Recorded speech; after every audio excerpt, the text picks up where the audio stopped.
मेरे छोटे छोटे बच्चे थे। मुझे कोई नौकरी नहीं मिल रही थी, इसलिए मैं मजबूर होकर मर्द का वेश बदलकर ड्राइवर की नौकरी करने लगी। मेरे मालिक बहुत अच्छे थे, रोज़ मुझसे रास्ते भर बातें करते थे। जब एक दिन उन्होंने बातों बातों में मुझे बताया कि वह एक लड़की से प्यार करते हैं, मैंने कहा यह तो बहुत अच्छी बात है। आप इतने जवान हो और खूबसूरत और अमीर हैं, आपसे तो कोई भी लड़की शादी करने को तैयार हो जाएंगी। लेकिन मेरे कदमों तले से ज़मीन निकल गई जब उन्होंने मेरी ही तस्वीर। मेरा नाम शालिनी है। मैं अपने माँ बाप की इकलौती बेटी थी। मुझे पढ़ने लिखने का कोई खास शौक नहीं था, इसलिए बावदी के बाद पढ़ाई को छोड़ दिया। मेरा ताल्लुक एक खाते पीते खानदान से था। मेरे पिताजी, दो भाई और उनकी एक बहन थी। शुरू से ही मेरे खानदान में जायदाद के खातिर झगड़े चल रहे थे। पापा सारा सारा दिन अदालतों के धक्के खाते थे, क्योंकि मेरे चाचा और बड़े पापा दोनों हमारे हिस्से की प्रॉपर्टी हड़पना चाहते थे। मेरे वक्त इसी तरह से गुजर रहे थे कि मुझे खबर मिली कि मेरी सबसे अच्छी दोस्त मानसी की शादी है। मानसी के घर वाले बहुत अमीर थे। मानसी ने स्पेशली मुझे अपने घर हर फंक्शन में बुलाया था। मैं उनके मेहंदी के फंक्शन में गई तो घर आते वक्त काफ़ी रात हो गई थी कि रास्ते में एक तेज़ रफ्तार से गुजरती हुई गाड़ी मेरे पास रुकी और किसी ने मेरे मुंह पर कपड़ा रखा और मैं बेहोश हो गई। मेरी आँख खुली तो अपने आप को एक तहखाने में पाया, जहाँ पहले ही कुछ लड़कियाँ मौजूद थी। ये एक बड़ा सा कमरा था जिसे मुझे समझने में ज़्यादा देर नहीं लगी कि यह एक कैद खाना है। यहाँ पर छोटे छोटे बच्चे भी कैद थे और कुछ जवान लड़कियाँ भी थी जिसे क्लब में डांस करवाया जाता था और कुछ तो कोठों पर बेच दिया जाता। पुलिस भी इस गैंग में साथ मिली हुई थी। इनमें से एक लड़का मुझे देखकर मुस्कुराया। उसे देखकर मुझे बहुत गुस्सा आया। वह मुझे घूरता ही जा रहा था। मैंने डर के एक लड़की का हाथ पकड़ा और उसे कहा कि किसी न किसी तरह मुझे यहाँ से निकालना है। मैं डर के मारे काँप रही थी। मुझे उसके साथ साथ अपने माँ बाप की भी फिक्र थी। मेरे बिना उनका तो रो रो कर बुरा हाल हो गया होगा। सभी लड़कियाँ रो रही थी और बच्चे भी बेतहाशा रोए जा रहे थे। मैं एक बच्चे के पास बैठी। वह बच्चा मुझे बहुत ही प्यारा लगा। मुझे उस बच्चे पर बहुत तरस आया। उसे देखकर लग रहा था कि वो गुस्से से ज़मीन को घूर रहा है और सोच रहा है कि जैसे तैसे मुझे यहाँ से निकलने का रास्ता मिल जाए। मैंने प्यार से उस बच्चे के सर पर हाथ फेरा और कहा, तुम इन जालिमों के हाथ कहाँ से आ गए? मेरे सवाल करते ही बच्चा रोने लगा। तभी कुछ लोग वहाँ पर आए और सभी को भेड़ बकरियों की तरह मारने पीटने लगे और मारते हुए कह रहे थे कि चलो तुम लोग कहीं और जाना है। यहाँ पर तकरीबन 50 लोग कैद थे और इन 50 लोगों को कहीं और शिफ्ट होना था। इस अंधेरे कैद खाने में सूरज को देखे बहुत दिन हो गए थे। कुछ पता ही नहीं था कि कब सुबह होती और कब शाम। यहाँ पर मौजूद कुछ लोगों से ड्रग सप्लाई का काम भी लिया जाने लगा। अब मुझे इन दिन का डर था जिस दिन यह लोग मुझे भी इन घिनौने काम में लगवा देंगे। अक्सर हम चीज़ें से डरते हैं, हमारे साथ वही होता है। अब ये लोग यहाँ पर मौजूद सभी लोगों को नशे का आदी बना रहे थे। एक दिन मुझे एक दूसरे कमरे में ले जाया गया। यहाँ पर मौजूद एक लड़के ने मुझे एक इंजेक्शन दिया। वह रोज़ यही होता। अब मैं इस नशे की आदी हो चुकी थी। मुझे पता नहीं चला और जो लड़का इंजेक्शन देता था, मैं उसके पास जाने लगी और उससे अपने मन की सारी बातें शेयर करने लगी और खूब रोती कि यह हादसा होने के बाद मेरे माँ बाप जीते जी मर जाएंगे। पता नहीं लोगों ने मेरे माँ बाप को क्या क्या सुनाया होगा। इस लड़के का, जिसका नाम रोहित था, मुझसे वादा किया कि एक न एक दिन तुम्हें मैं यहाँ से निकलवा दूँगा। लेकिन इससे पहले किसी ने उस लड़के को पुलिस के हवाले कर दिया। कहते हैं खराब वक्त ही गुजर जाता है, लेकिन जिस पर गुजर रही हो उसे ही पता चलता है वक्त कैसे गुजरा। एक रोज़ हम लोगों की निगरानी पर जो सख्त रखा गया था, अचानक उसे चक्कर आ गया और वह गिरकर बेहोश हो गया। हम सब ने इस मौके का फ़ायदा उठाया और वहाँ से निकलकर भाग गए। यकीन कीजिए कि उस दिन पता चला कि आज़ादी क्या होती है। अपनी जान सबको प्यारी होती है। हम सब अंधाधुंध भाग रहे थे। कुछ लोगों को गोलियां लग गई और कुछ इस भड़कन में जख्मी हो गए। मैं इतनी ज़ोर से ज़मीन पर गिरी कि मुझे बाजू टूट गया। लेकिन इस वक्त इस तकलीफ़ से ज़्यादा यही सोचती कि कुछ भी करके यहाँ से भागना है, नहीं तो सारी ज़िंदगी इनकी कैद में रह जाऊंगी। यह एक सुनसान रास्ता था। सड़क के साथ लगा हुआ एक घना जंगल था।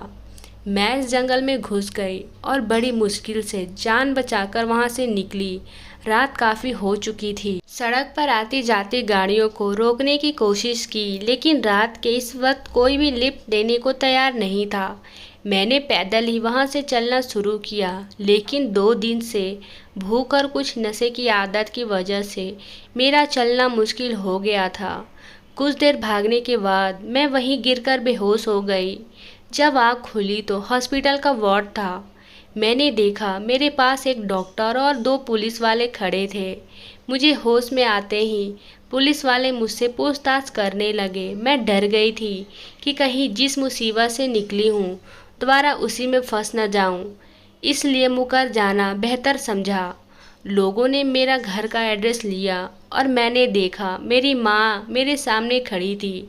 मुझे देखते ही वो चीखना चिल्लाना शुरू की। लोगों ने बताया कि मेरी माँ आज 6 माह बाद बोली थी।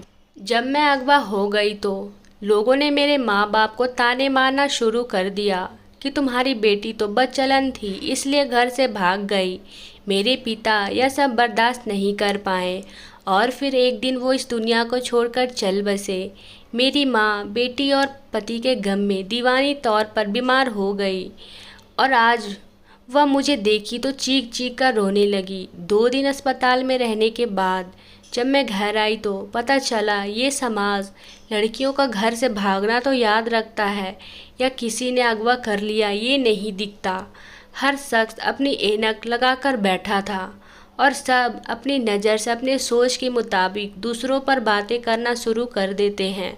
मेरे घर आते ही आस पड़ोस के लोग मेरे घर पर इकट्ठा हो गए और मुझसे सवालों की बारिश होने लगी कि वो लड़का कौन था जिसके साथ तुम भागी थी। तुमने एक बार भी अपने माँ बाप के बारे में नहीं सोचा। तुम्हारी वजह से तुम्हारे बाप इस दुनिया छोड़कर चल बसा। मैंने अपनी सफाई देनी चाहिए पर किसी ने मेरी एक न सुनी, इसलिए मैं चुप हो गई। लोगों ने मेरी माँ से कहा कि अगर अपनी इस बच्चलन बेटी को घर पर रखी तो तुम्हें समाज से बाहर निकाल दिया जाएगा। मेरी माँ ने इन सब लोगों की बातें सुनी तो उन्होंने भी किसी न कुछ कहना उचित नहीं समझा, क्योंकि उन्हें पता है कि हमारी कोई सुनने वाला नहीं। इसलिए उन्होंने उसी वक्त मेरा हाथ पकड़ा और गांव छोड़कर शहर चली आई। शहर में मेरी माँ एक पुरानी सहेली रहती थी।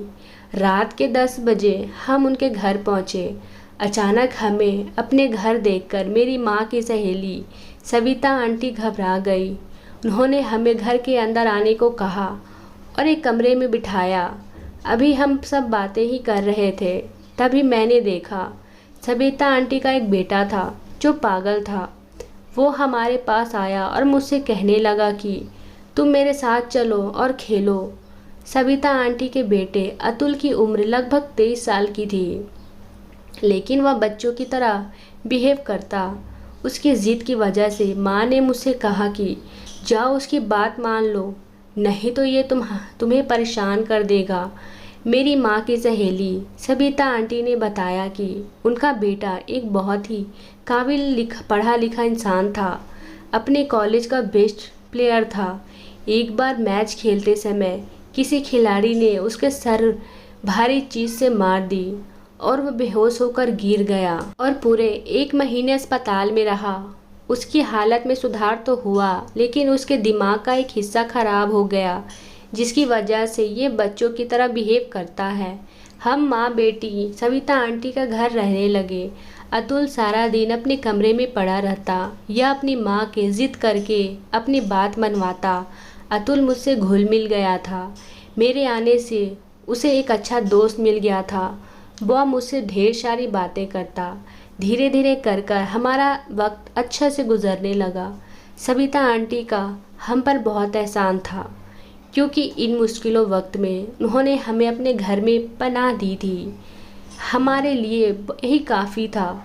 मेरी माँ अपनी सहेली के साथ लोगों के कपड़े सिलती और मैं सारा दिन घर में काम करती।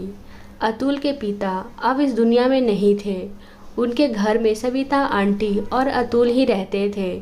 कुछ दिन बाद मेरी माँ की सहेली ने मेरी माँ से एक अजीब सी फरमाइश कर दी कि वो अतुल की शादी मुझसे करवाना चाहती है। माँ ने सविता आंटी से कहा कि अपने घर में पनाह देने की इतनी बड़ी कीमत मत मांगो। लेकिन मेरी माँ की सहेली सविता आंटी ने एक शर्त रख दी, या तो मैं उनके बेटे से शादी करूं या हम अपना बंदोबस्त कहीं और कर ले। सविता आंटी की असर सुनकर अब तो हमें अपने रूह पर भी भरोसा उठ गया था।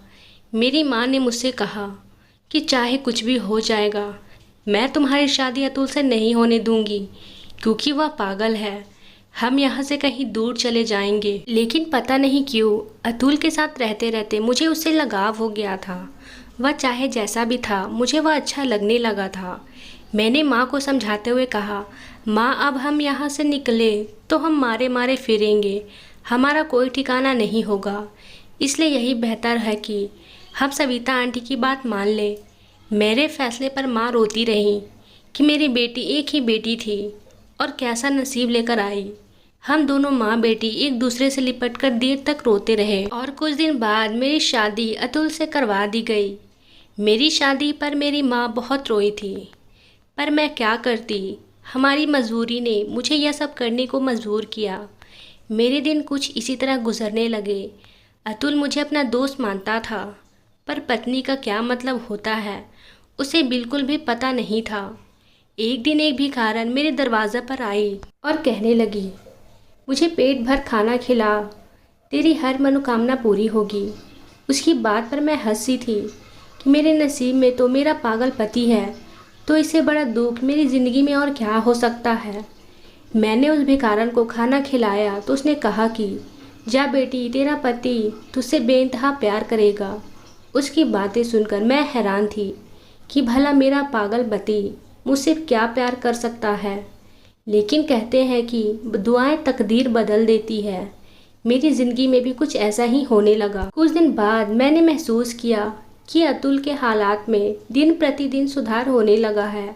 अतुल की सुधरता हालत देखकर हमने इसका इलाज दोबारा शुरू करवाया। इस बार डॉक्टर को भी पूरी उम्मीद थी कि अतुल जल्दी ठीक हो जाएगा। मेरा पूरा दिन अतुल की देखभाल में निकल जाता, लेकिन मेरी मेहनत रंग लाई और अतुल की हालत में सुधार होने लगा। अब वह पहले से बेहतर हो गया।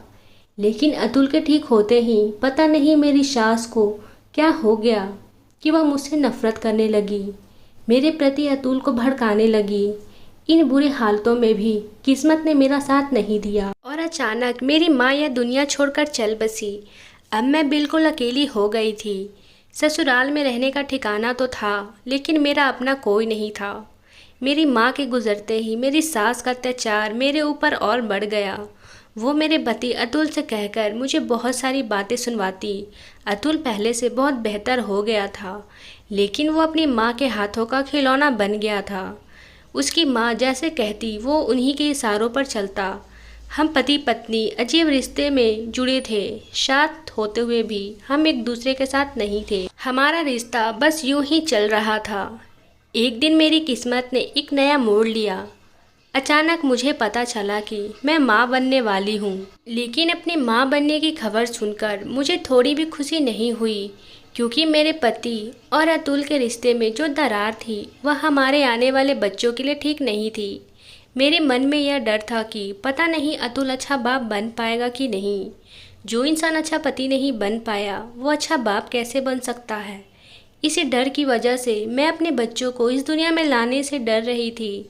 मैंने अपने मोहल्ले में एक औरत से बात की जो सरकारी अस्पताल में नर्स थी। वह मेरी मदद करने को तैयार हो गई, लेकिन अस्पताल जाने के बाद पता चला कि मेरा अबॉर्शन नहीं हो सकता। अगर हमने इस बच्चे को गिराने की कोशिश की तो मेरी जान ही को खतरा हो सकता है। मैं अपना मायूस चेहरा लेकर घर लौट आई। वो 9 महीने मेरे लिए 9 साल के बराबर थे। किसी तरह ये 9 महीने गुजरे और मैंने 2 जुड़वा बच्चों को जन्म दिया। एक बेटा और दूसरी बेटी थी। बच्चों को देखकर मेरे मन में अजीब सी खुशी थी। अपने बच्चे को देखकर मेरी ममता तड़प उठी और मैंने उन्हें अपने सीने से लगा लिया। बच्चों की पैदाइश के बाद अतुल और मेरी सास का रवैया अब पहले से कुछ बेहतर हो गया था। वह दोनों मुझे भले ही ना पूछते, लेकिन उन्हें बच्चों से बहुत लगाव था और मेरे जैसी बदनसीब के लिए यही काफ़ी था। धीरे धीरे मेरे दिन कुछ इसी तरह गुजरने लगे और वह दिन मेरी ज़िंदगी का सबसे खूबसूरत दिन था जब मेरे बच्चों ने मुझे माँ कहकर पुकारा था। यह बात वही लोग समझने जिनका अपना कोई नहीं होता। एक दिन मेरी सास और मेरे पति अतुल किसी काम से बाहर गए थे, पर वापसी पर आते वक्त उन दोनों का एक्सीडेंट हो गया और मौके पर ही उन दोनों की मौत हो गई। उनके मौत की खबर सुनकर मैं फिर से एक बार टूटकर चकनाचूर हो गई। वह दोनों मेरे लिए कैसे भी थे, पर वही लोग तो मेरे बच्चों का सहारा थे। यह सब सोच सोच कर सारी सारी रात मुझे नींद नहीं आती कि अब हमारा गुजारा बसर कैसे होगा। जो थोड़ी बहुत जमा पूंजी थी वह कुछ दिन चली, फिर धीरे धीरे हमारे घर में खाने के लाले पड़ने लगे। एक माँ खुद भूखी रह सकती है, लेकिन अपने बच्चों को भूखा नहीं रख सकती। मैं अगल बगल के मोहल्ले में काम करके अपने बच्चों का पेट पालने लगी, लेकिन एक अकेली औरत का कोई सहारा नहीं होता और नहीं तो लोग उसे बेइज्जत करने पर तुल रहते हैं। लोगों के घर काम करने जाती तो वहाँ पर उनके घर के मर्द मुझे गंदी निगाहों से घूरते। एक दिन मैं यूं ही ऐसे ही भटकते भटकते जा रही थी कि मुझे पता चला कि एक आदमी को ड्राइवर की ज़रूरत है। मैं गाड़ी चलाना उन्हीं दिनों सीखी थी जब मैं किडनैप हुई थी। वो किडनैपर हमें ट्रेनिंग देते ताकि वक्त आने पर हम गाड़ी चलाकर भाग सके। लेकिन फिर से परेशानी वही थी कि मुझे एक मर्द की गाड़ी चलानी थी, इसलिए मैंने अपना हुलिया चेंज कर लिया और अपने आप को मर्द की पोशाक में ढाल लिया। कोई भी मुझे देखता तो यही समझता कि मैं एक मर्द हूँ और मैं उस आदमी की गाड़ी चलाने लगी। वो साहब बहुत अच्छे थे, वो मुझसे अपने मन की सारी बातें शेयर करते। धीरे धीरे साहब और मेरे बीच एक गहरी दोस्ती हो गई थी। गाड़ी चलाते चलाते मेरा सफ़र भी अच्छा गुजर रहा। एक दिन बातें ही बातों में मैंने उनसे पूछा कि आपने अभी तक शादी क्यों नहीं की। उन्होंने मुझे बताया कि एक लड़की देखी थी और उसी से मैं प्यार करने लगा था, पर ज़िंदगी ने ऐसा वक्त दिखाया कि मैं उसे ढूंढ न सका। अपने झमेले में वो लड़की कहीं खो गई। वह किस्मत की मारी थी, पता नहीं वो किस हाल में होगी। साहब ने कहा कि अगले दिन उसे लड़की की तस्वीर मुझे दिखाएंगे। अब मुझे अगले दिन का इंतज़ार था और उस लड़की के किस्मत में भी बारे में सोच रही थी कि उसकी किस्मत तो बहुत अच्छी है, क्योंकि कोई शख्स उससे 7 साल से मोहब्बत करता था और उसी की यादों में अभी तक उसने शादी नहीं की थी। अगले दिन बच्चों को स्कूल छोड़कर जब मैं उस साहब को लेने गई, जब वो गाड़ी में बैठे कुछ दूर जाकर मैंने उनसे कहा कि मुझे उस लड़की की तस्वीर दिखाइए। आखिर कौन है वो खुशनसीब, कौन है जिससे आप प्यार करते हैं। उन्होंने जब उसे लड़की की तस्वीर निकाल कर मुझे दिखाई तो तस्वीर देखकर मेरे पैरों तले ज़मीन निकल गई, क्योंकि वह शख्स तो मेरी ही तस्वीर मुझे दिखा रहा था। यह तस्वीर तब की थी जब मैं अगवा हुई थी। पता नहीं कैसे इस तस्वीर को निकाला गया था। गाड़ी अचानक ब्रेक लगने से रुकी थी। उस साहब ने कहा, गाड़ी ध्यान से चलाओ। उसे क्या पता था कि मैं किसी ध्यान में थी। उसने मुझे बताया कि 7 साल पहले एक गैंग का हिस्सा था। उसका पिछला रिकॉर्ड एक क्रिमिनल का था, लेकिन फिर एक दिन उसने एक चेहरा देखा जिसे देखकर उसने खुद को एक वादा किया कि वह इस दलदल से निकलेगा और उसे मासूम लड़की को भी निकालेगा। उसने बताया कि मैं वहाँ पर मौजूद लोगों को नशे की आदी बनाता था, पर जब मैंने उस लड़की को देखा था उसके प्यार में गुम हो गया था और मैं इस गलत काम को छुटकारा पाना चाहता था, इसलिए मैंने खुद को अपने को पुलिस के हवाले कर दिया। फिर मैं पुलिस का सरकारी गवाह बन गया।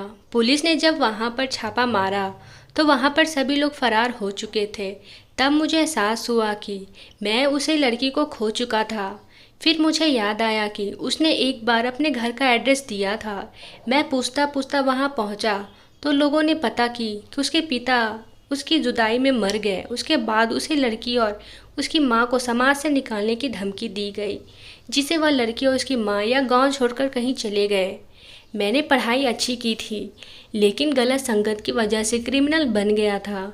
उसे वक्त अपने साहब की बातें सुनकर मैंने उसे सच्चाई बता दी कि मैं ही वही लड़की हूँ जिसे आप बेइंतहा प्यार करते हैं। लेकिन लोगों की नज़रों से बचने के लिए मैंने अपना हुलिया बदल लिया है और मैं एक मर्द के भेष में रहने लगी हूँ। रौनक को जब पता चला कि मैं शालिनी हूँ, तो वह मुझे अपने सामने देखकर बहुत खुश हो गए और मुझे अपने गले से लगा लिए। मैंने उनके ऊपर बीती हर बात उन्हें बताई। रौनक ने मुझे सतावना देते हुए कहा कि तुम फिक्र मत करो, मैं तुम्हारी ज़िंदगी के सारे दुखों को दूर कर तुम्हारे बच्चों को अपना लूँगा। रौनक ने बताया कि जब तुम मेरी ज़िंदगी में आई तो तुम्हें देखकर मैं इस बुरी संगत से दूर जाकर अपनी ज़िंदगी को बेहतर बनाना चाहता था, लेकिन तुम भी मुझसे बिछड़ गई। फिर मैं दोबारा अपनी ज़िंदगी को बेहतर बनाने में लग गया। मेरी पढ़ाई की वजह से मुझे एक अच्छी नौकरी मिल गई और मैं लगन से वह नौकरी करने लगा, क्योंकि मेरे मन में यह विश्वास था कि एक न एक दिन तुम मुझे ज़रूर मिलोगी। कहते हैं अगर प्यार सच्चा हो तो एक न एक दिन ज़रूर मिलता है, और आज तुम मेरे सामने बैठी हो। रौनक की बात सुनकर मैं भी बहुत खुश हुई, क्योंकि मुझे एक सच्चा जीवन साथी मिला था। मैंने उसे अपने बच्चों से मिलवाया। कुछ दिन बाद रौनक ने मुझसे शादी कर ली। मैंने अपनी ज़िंदगी में जितने दुख झेले थे, रौनक ने आकर मुझे दामन में खुशियाँ भर दी। दोस्तों, वीडियो कैसा लगा कमेंट करके ज़रूर बताएं। चैनल को लाइक और चैनल को सब्सक्राइब ज़रूर करें। धन्यवाद दोस्तों।